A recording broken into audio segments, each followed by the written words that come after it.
morning, good afternoon, good evening, good whatever part of the day or the evening that you're tuning into. It's Naturally Nat. I don't know about you guys, but sometimes I just get it in my head that I want a craving for something. Something it can be something that I don't ever make, and generally that's sometimes the case because I'm sick of all my other cooking styles and methods. Or sometimes it's just an idea gets in my head and I want to try something. Whether it be an Asian dish with Asian flavors of oyster sauce or sesame oil, or maybe even it's a Latino dish that has lime in it and cilantro. I just get these things and these flavors I just want to experience as something new.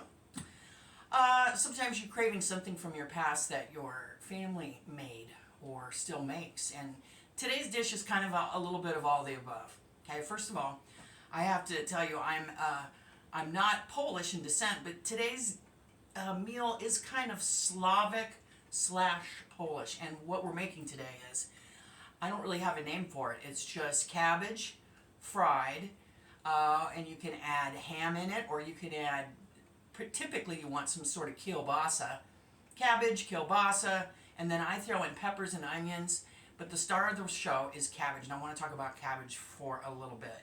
And also, a new thing, pierogies, that's going to go in there too. But let's talk about cabbage for a minute. It's such a huge part of so many cultures, from Korean culture to in Russian culture to Slavic to even Irish culture. It's used in so many foods, and I think it doesn't get enough popularity.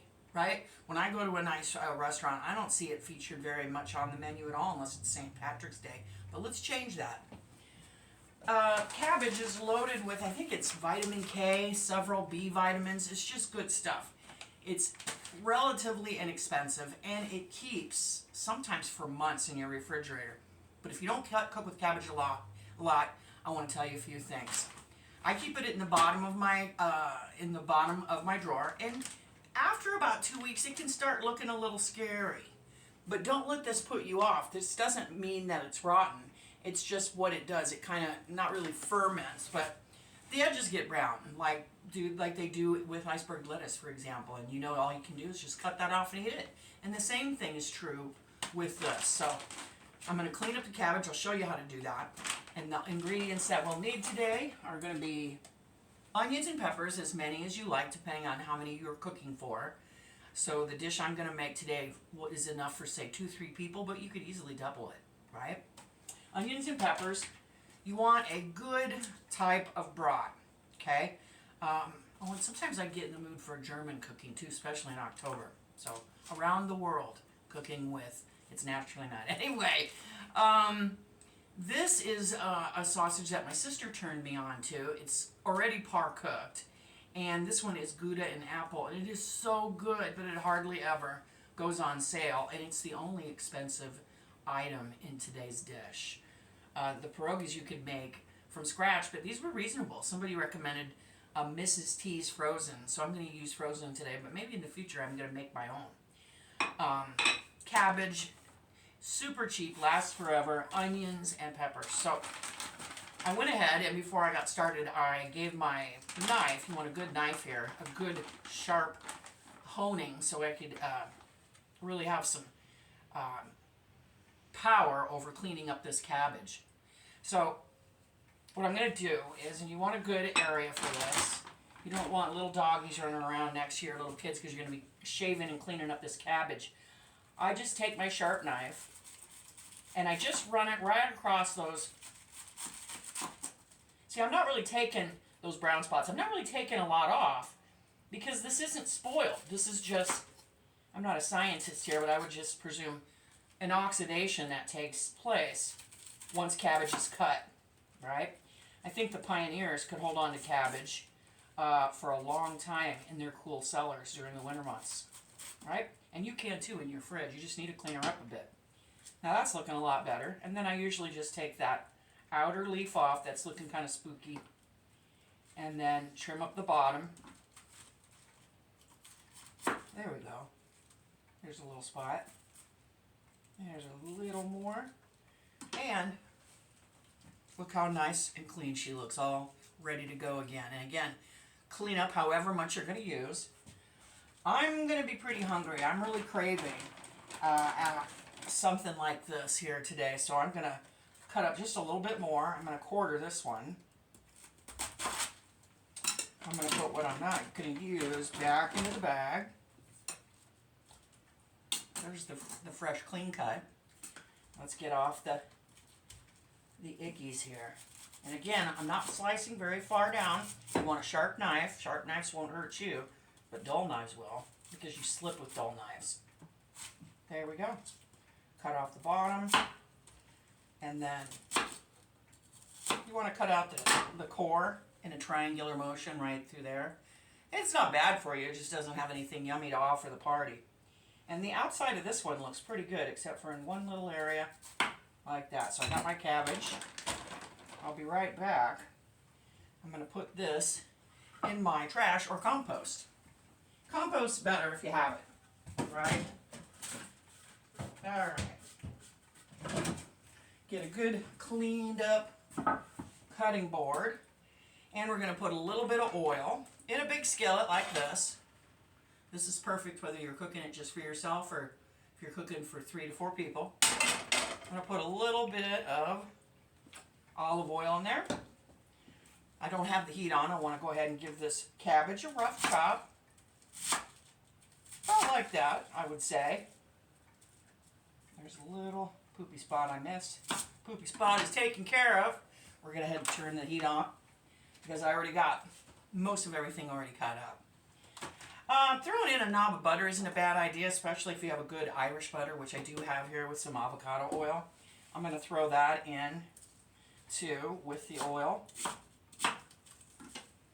And then, if it's just me, and I think this dish today is just going to be just me, I love this so much I could eat 3 of them without a blink, but they're not calorie free, so I'm just only going to eat 1. And you can cut this any way you want to. I'm just going to cut it into the little discs at a slight angle because, of course, everything cut at a slight angle is prettier. Now, since this has Gouda cheese in it, I'm not going to cook this right away, and it's already pre-cooked anyway. Oh, it looks so good. I want some right now, but I'm going to try to be brave and not do so. The cabbage goes pretty quick, too. It cooks about the same temperature, so you're going to want it on medium-high. As would the peppers and the onions. So you can add them all together if you want, which is what I'm going to do after this gets just a little hotter. And then add your meat last and your pierogies. And all I did to these was I got some water boiling and I boiled them for 3 minutes, took them out, put them on this plate. We're only going to cook these to get a little color. And pierogies are really just like dumplings, which are really also, I mean, it seems like one food will have a job in one culture and it'll be used in other cultures too, just called different names. So these remind me of Asian dumplings in a way, in that you're just giving them a little bit of quick sear in the pan to give them some color with some butter or some fat. And so those can go last along with the meat. And they're pretty yummy, okay? They are pretty darn yummy. I'm going to go ahead, listening for the sizzle. There it is. Other seasonings that you might want: fresh ground pepper, some garlic powder that you could add to the end, and of course some salt. This is a really simple yet healthy and delicious dish, right? I always get the same brand of yellow and red peppers at my grocery store because they're always pretty fair priced. I get the small ones.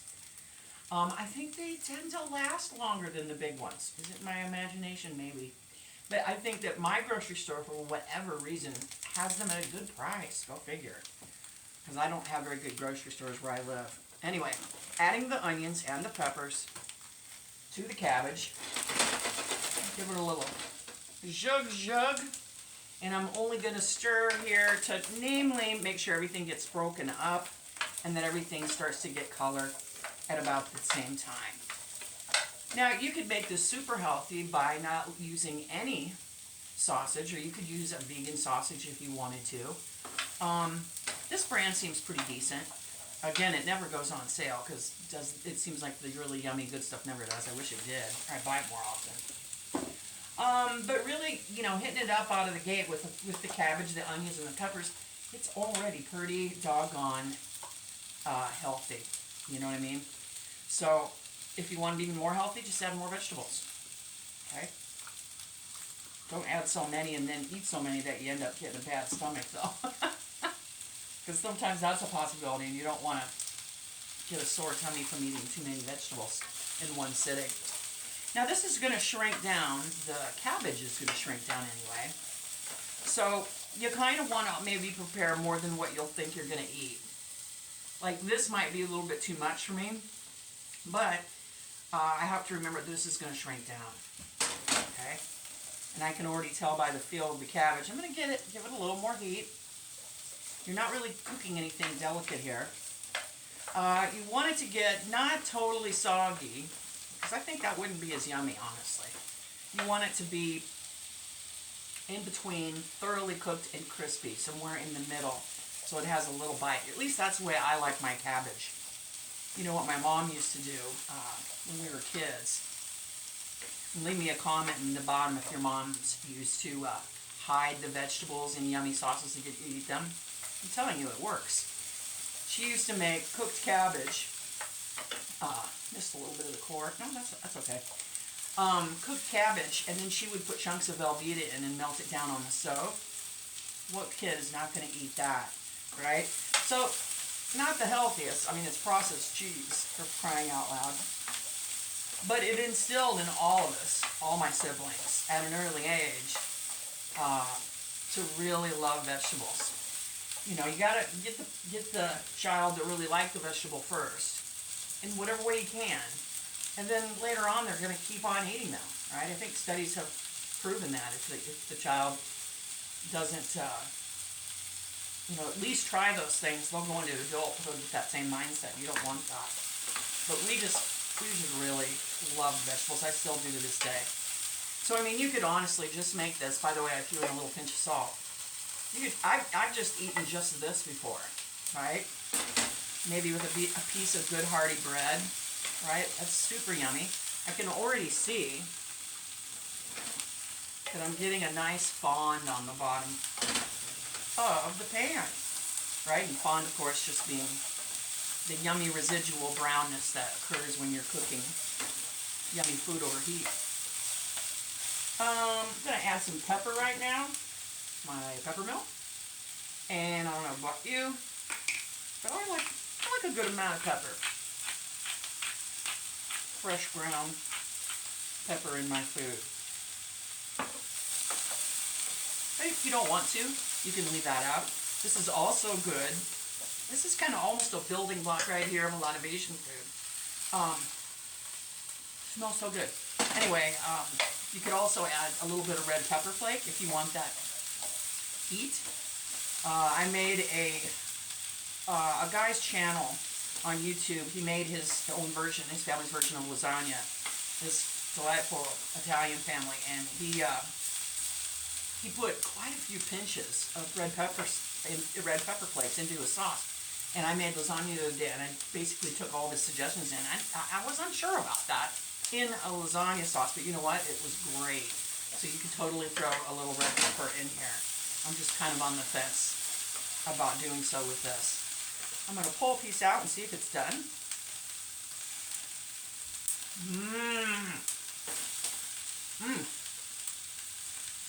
Yes. Got some pepper in that. You could, if you want to speed this up a little bit, sprinkle a little bit of water in here, and that will steam up a little bit and cook this a little faster. I think I'm going to add my sausage now.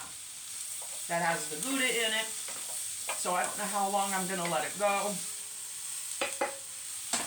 Just till it gets just a tad of color.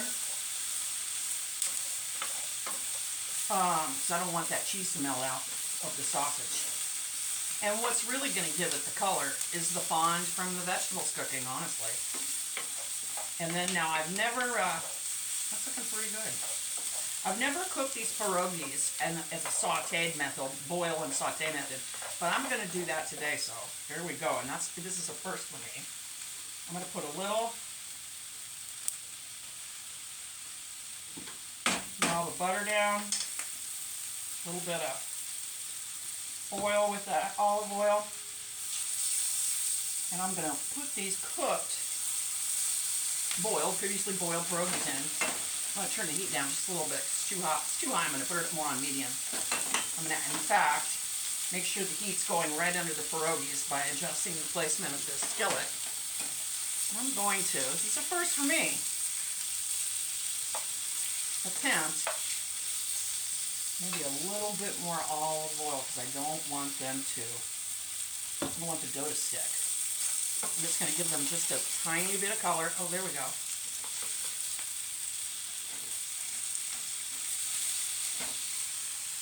Looky look. Now, you could do these pierogies, you could do, say, 2 per person or 3 per person, depending on how hungry your group is. I'm going to do 2, I guess. I guess I never really thought about it. I think I'm going to have way too much here for me to eat, but that's fine because I've eaten this as a leftover. It's wonderful. Back on the flame she goes. You can get a lot of different fillings in pierogies. These pierogies that I picked up are filled with, I believe, mashed potatoes and a little bit of cheese. So they're really just adding the carb element to the party. You could skip pierogies entirely, and you could do diced potatoes in this. If you did do that, I'd cook those first so you can get a lot of color to them, since they take longer, and then add everything else secondly. This is smelling so good, and the colors, I'm so glad I chose the colors that I did. But I think this is ready to go. All I'm going to do is kill the heat. I'm going to go ahead and plate this up, and I'm going to have a good and hearty dinner. I can't wait. I wish you guys could smell it. Give me a comment down below if you get cravings for certain styles of food. What styles do you get cravings for certain dishes? Or do you do crazy things like this and just start something, make something that really you didn't grow up with but just sounds good? You get an idea about something. Put that in the comments below. Let me know when you were small. Also let me know, were you a good vegetable eater? Or did your mom not cook much? Or did she cook and make you eat your vegetables, but you didn't like it, but you like it today? Or maybe you still don't like it. I hope you like it. Otherwise, wherever you're at, take good care of yourself. And I'll see you next Sunday. If you have a moment, please subscribe. It helps my channel a lot. Hit the like up, the little thumbs up button. Give that a tap. Hit notifications bell so you get a reminder, because I post every Sunday. And I've been posting during the week too. So I've been posting a lot more, and I'd sure like to see, like to see more of you come join us. So have a terrific day, and I'll see you next time. Bye-bye.